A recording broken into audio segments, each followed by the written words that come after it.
Yes. Big round of applause to everybody who brought food and to who supplied food too. Let's give them a round of applause.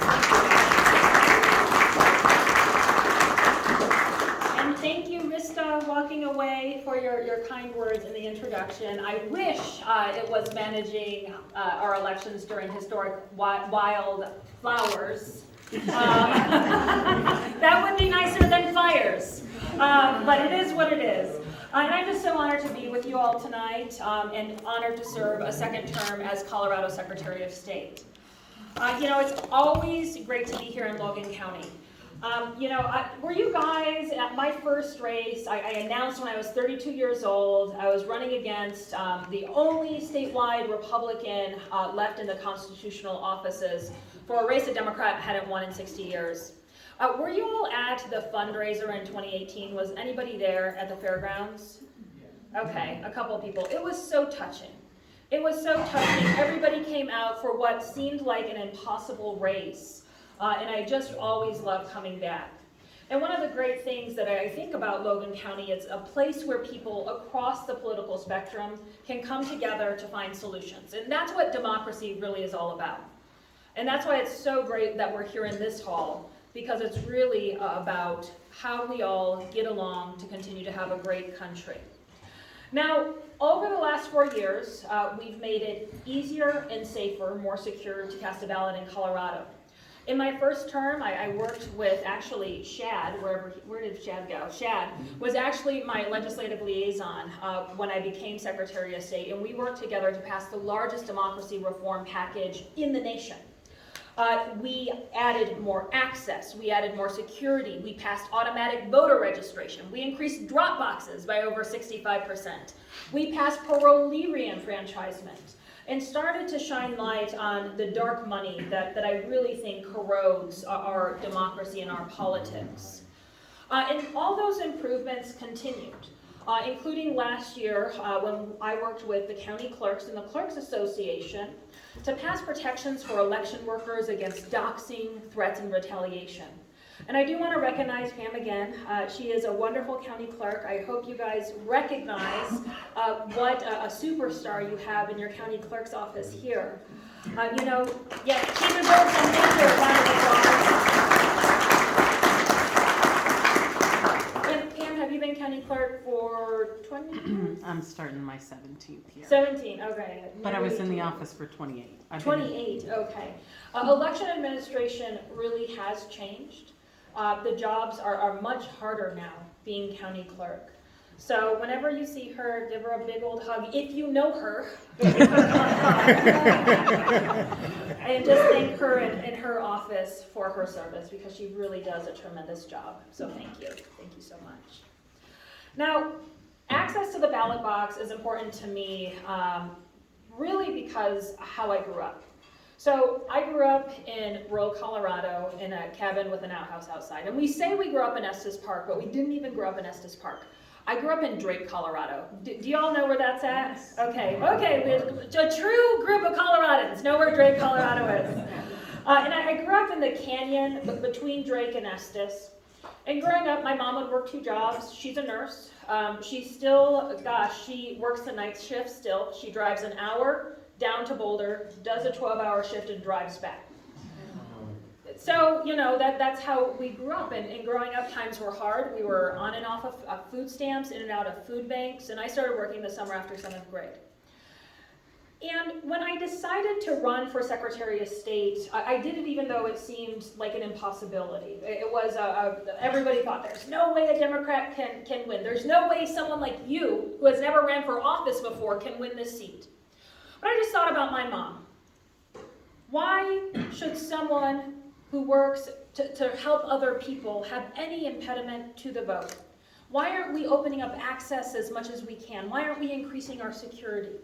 And I really appreciate you all for that support, because we did flip this seat for the first time since Eisenhower was president in 2018, which was a while ago, a couple years ago. And as we see our fundamental freedoms being threatened, it's just been such an honor. Because the right to vote is our fundamental freedom. It's the foundational freedom that allows us to have a society where Americans can live the lives that they want, where you can hopefully achieve your American dream, whatever that means, work hard, create what you want for your life, where you can love who you love, where you can have control over your body, where you can decide when to have kids for yourself. So the attack on fundamental freedoms we have been seeing comes down to the attack on democracy that we've also been seeing. You know, across the nation, I think you all know what's happening. We've seen the worst attack on voting rights, which has followed the insurrection on the United States Capitol. And the period of time we're in is really perilous for this country.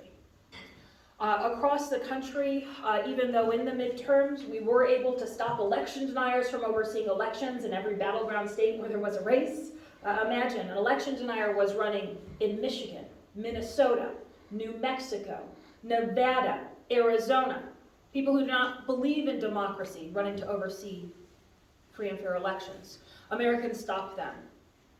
Democracy was the shining light of hope from the midterms, but we have to be realistic. 3 new secretaries of state were elected who are election deniers. 150 election deniers serve in the halls of Congress. 6 election deniers serve as U.S. senators.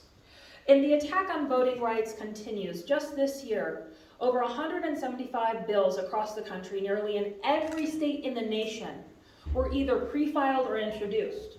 Following the last 2 years, where the same situation happened, but it was 500 bills. Voter suppression bills have passed. They passed in Texas, in Florida, in Georgia, in Montana. It is harder now for many Americans to cast a ballot. Why I'm so optimistic about our future is that although we see the effects of extremism play out in every single day life, we see the effects of extremism on women's bodies, on the questions of marriage equality, on the attack on democracy itself. Why I'm so optimistic is that there are good people like you guys, Republicans, Democrats, and unaffiliated, who are coming together across the nation to defeat it. And I think, you know, people ask me, well, what will the next 2 years look like? And I hope they look much different than our last couple of years, which were tough.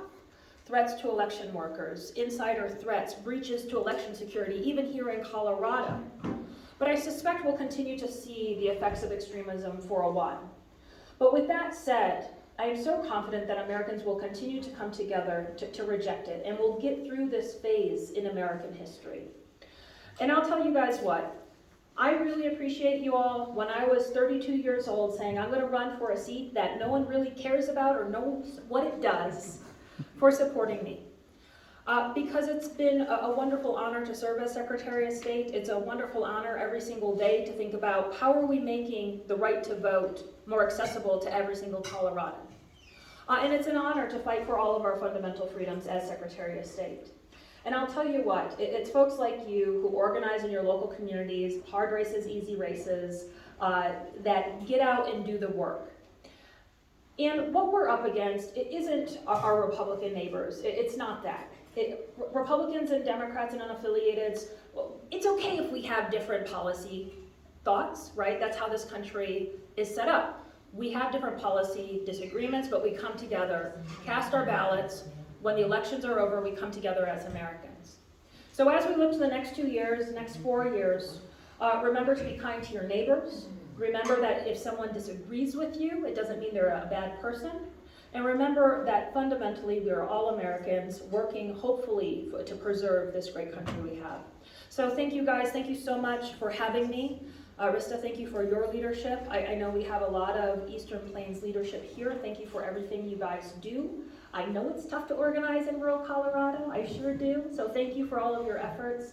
And if anybody has any questions, I'm happy to take any questions and hopefully give you a good answer. Maybe give you a good answer. So thank you.